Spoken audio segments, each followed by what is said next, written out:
Are you seeking a driftless area agent who will sell your home for top dollar? Look to Amy Lorentz. As the owner of Refined Home LLC, a professional home staging company, Amy is the expert in home staging. With an eye for detail, she will present your home at its best for home viewings and photos. Amy is also skilled at helping buyers see potential in homes. Having worked with Gerrard Hoeschler for over 10 years, she uses her knowledge and expertise to get your home sold quickly for top dollar. Contact Amy today to view homes or to schedule your free home selling consultation. Amy Lorentz, Gerrard Hoeschler, your premier real estate agent.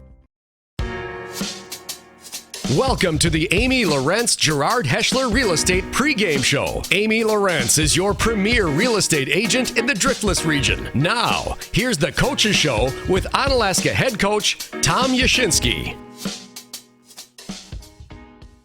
Scotty Grant, another season of high school football, and welcome to the Amy Lorentz Gerrard Hoeschler Realty Pregame Show. Scotty Grant here, of course, with the coach, Tom Yashinsky. Now, Tom, 10 seasons at the helm. Let's go back to last year, though, and reflect a little bit on last season and how different it was. And I guess, what did you learn from that, just being in this game as long as you have 14 seasons overall? Let's talk about that. That I don't want to do it again, honestly. I mean, that last year was... It was the most work that this job has ever felt like. You didn't really feel like you got to coach much. It was so much other stuff that we were doing than coaching and X's and O's and talking to kids. I only got to see the kids at 2.5 hours at practice. Like we weren't even in the building, so we didn't get to see them during the day. Quite honestly, I don't want to do that again. I think that year it took years off my coaching career. I think it took years off a lot of coaches' coaching careers around the state that endured it. At the end, it was rewarding. It was great that we were able to get those guys a season. But no, it's not something that I wish for again in terms of all the hoops and just everything we had to do to make it happen. Yeah, you and Jason Terry did a great job of, setting things up and getting Rick and myself set up for games, and we appreciate that. I have to ask this, though, the other elephant in the room, any word on anything with the Delta variant possibly doing anything this season? No, I mean, we'll do whatever they tell us to do. We did it last year. If we made it through last year, I'm sure there'll be a hiccup or two along the way, but we've done it before, so no, we haven't. We've had no discussion about it at all. So it's just kind of is what it is. It looks like last night's games are going off without a hitch. So I mean that's a good sign in general. But moving on, you're starting off obviously with a very familiar opponent. The reward at the end of the season, winning that level 2 pod final against Baraboo last season, 50-26. And talk about the Thunderbirds, what they got coming back, and I guess what you see from your team going into this game. Yeah, Luna Larson's the guy like that. He was last year, and he will be again tonight. So that's kind of they funnel their whole defense to let him run free. They're going to center their offense around him like they did last year. He had a great game against us in the first half until we were able to make some adjustments. So I mean, going in, that's when you have that kid. He's going to touch the ball a lot, and he's going to make a lot of plays on defense. But, hey, we got our own Larson, too, and he's pretty good. And I think last year, as good a game as Luna Larson had, Ayden Larson had a pretty darn good game, too. So they have a really good player, but I like a handful of the guys that we have as well. So I think it's going to be a good matchup. We're going to find out something about ourselves. Man, you should go into like promotions or something because, we didn't even talk about Ayden Larson's going to be on the show tonight. So thanks for that, Coach. But, going back, I was looking at this Baraboo roster a little bit. Pretty similar from what we saw last year. They liked open holes for Larson, let him run. I think the adjustment you're alluding to, though, is you really forced them to throw the football after you got ahead of them in that second half. And is that something you're looking to do against them again going into this game tonight? I mean, He ran for 260 last year. The other kid ran for over 100. So you put him at almost 400 yards rushing on the night. I think we want to make him throw the ball. I don't think we want to let that. I don't think anybody's game plan is ever, hey, let's see if we can give up 400 yards rushing and win. Well, unless you're playing Madden. I mean, that'd be the only way. But I'm sorry, Coach. Yeah, no, yeah, we want to try and make him throw the ball. We know that he's not a drop back passer. That's not their style of offense. Most middle linebackers aren't drop back passers. So yeah, definitely. I don't think there's any. Every team they play this year is going to try and make them throw the ball. It's just if you're able to or not, because he's a good player and their offensive line they're pretty big. So, but that's the plan. We'll see if we can execute it. Baraboo averaged on defense, they only allowed 55 points all season last year until they played you guys. So that had to be something, a little feather in your cap to end the season, too, with the structure of offense that you run and the development of your players. Yeah, we knew going into that game, we knew there was going to be opportunities. We just had to capitalize. Um, they're definitely a different team. We're definitely a different team. So while last year was, you watch last year's game and whatnot, but you have to realize that was 10, 11 weeks into the season, and this year we are 3 weeks in. So both of us as teams are new teams. We both have new offensive lines, new defensive lines. I think they return only 5 starters. I think we return maybe 9 or 10. So we're pretty comparable. Youth is something that sometimes you just have some uncertainty about. You can't buy experience.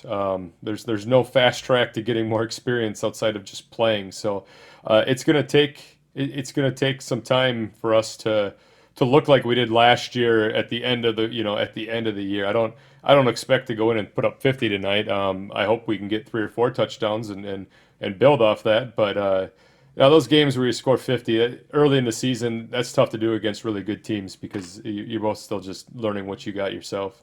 Yeah, and like you said, high school football is always a revolving door. You're going to have new players and new roles and, that have done it at a different level, but not in the bright lights per se and getting their first opportunities. But how do you feel overall about what you have coming back? I think, a lot of key positions, you have a lot of talent that's coming back in a lot of areas that can really help you. And I do think the conference is going to be more competitive this year, but at the same time, you have a lot of key pieces coming back that are going to get a little bit more opportunities to showcase what they can do.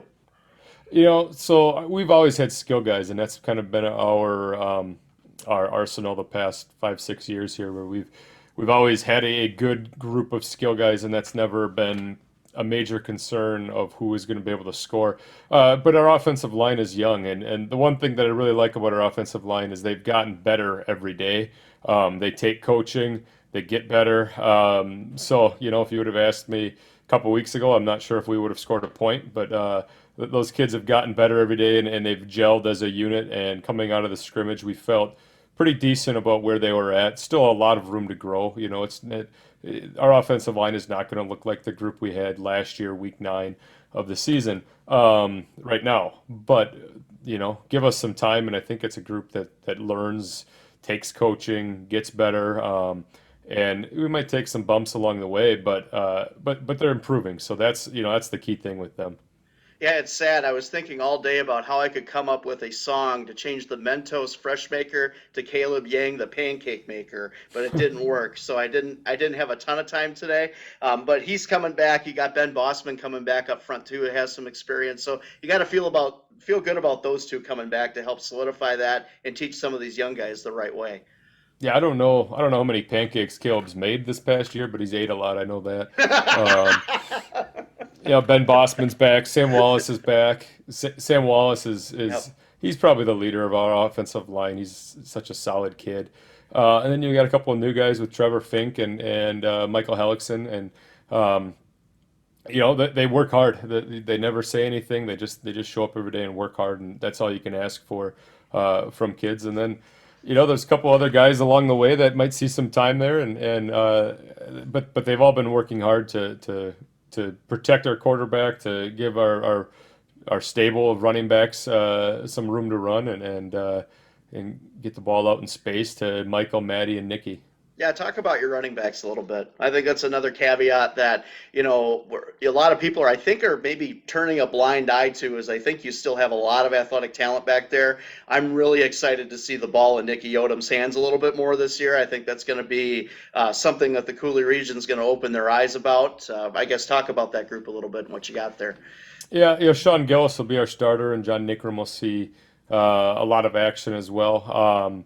And Robert Bonner might see a little bit. He's probably going to be more of a defensive guy early on. But Sean and John are probably going to see. I don't know what the percentage is going to be, but they'll see the majority of them, and I don't know if they'll split them or if one will trump the other right away. But we like them. Sean's kind of your lightning guy, and John's kind of your thunder guy, and he's gonna get back there and be physical. And then Nicky out wide we're gonna find a lot of different ways to get Nicky the ball. I don't think there's any secret to that. We'll be creative because you get the ball in Nicky's hands and stuff happens. So he's a guy you better find a way to get him the ball 8-9 times a game just to see what happens. How marvelous are you watching him in practice? I hear that I hear you just kind of sometimes shake your head. Yeah, he makes a couple of catches every day that just make you say, a 5'6" kid isn't supposed to be able to jump that high or one hand that, or he must have huge hands because he makes so many one-handed catches and he makes them look easy. So no, he's a special kid. All right. Well, let's talk to the guy that's going to give him the ball a little bit. And Ayden, welcome to the show. Amazing season last year. You have some guys, you talk about the departure of Weber and Peterson, but nobody talks about the fact that against Baraboo, Michael Skemp had one heck of a game, 7 catches, $138 and 2 touchdowns in that game. You got Nicky coming back, like we just talked about. Matty Burnett's going to see a little bit more time. And, guys you've played with up front on the offensive line. So I think you got to feel pretty good about what you're coming back to this season. Yeah, I'm happy with where we're at. Michael's kind of been my go-to guy, I guess, from 7th grade on. I guess he's always been on the same page with me, and we're always there. And like Coach talked about, Nicky, you just give him the ball, and he kind of does it all on his own. He's special like that.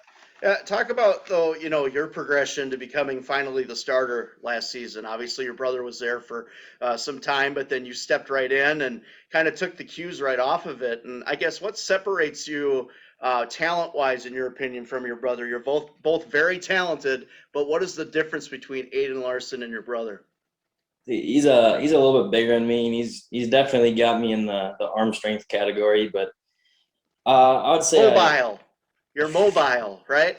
Yeah, I would say I'm a little bit more fluid in the run game, and hopefully that's something that you'll see this year. And say I'm more accurate than him as well, and I kind of put the ball in better spots than he does.